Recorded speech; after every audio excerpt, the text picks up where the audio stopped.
Menteri Ketenagakerjaan atau Menaker Yasir Lee mengungkap adanya masalah pada kualitas tenaga kerja di Indonesia, salah satunya soal tingkat pendidikan yang masih rendah. Ia mengatakan 85% tenaga kerja merupakan lulusan SMA.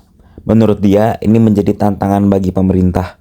Yasir Lee juga mengungkap bahwa produktivitas tenaga kerja RI juga masih rendah. Berdasarkan data yang ia miliki, produktivitas tenaga kerja Indonesia lebih rendah dari rata-rata negara ASEAN dan pertumbuhannya juga lambat.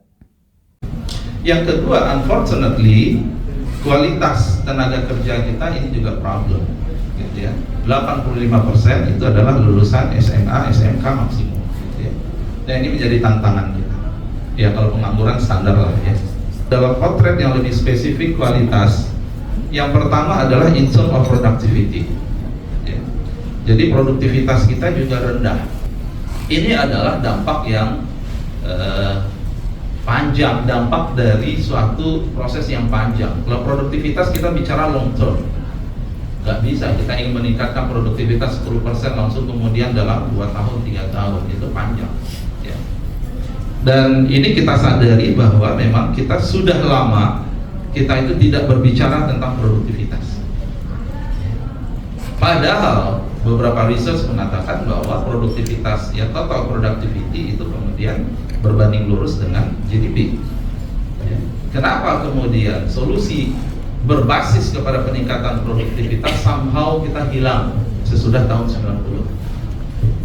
Saya awal-awal kuliah S1 di teknik industri, produktivitas itu menarik.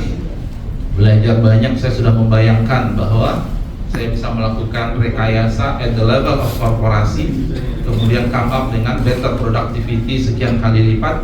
Tapi kemudian di tahun 2000-an ke sini, kemudian kata-kata produktivitas itu sepertinya hilang. Saya juga nggak tahu kenapa. Dan ini akan kita hidupkan kembali. Skill digital kita, jadi ketika kita berbicara nanti transformasi industri, bicara terkait tentang digital transformation, secara skill kita juga belum memadai.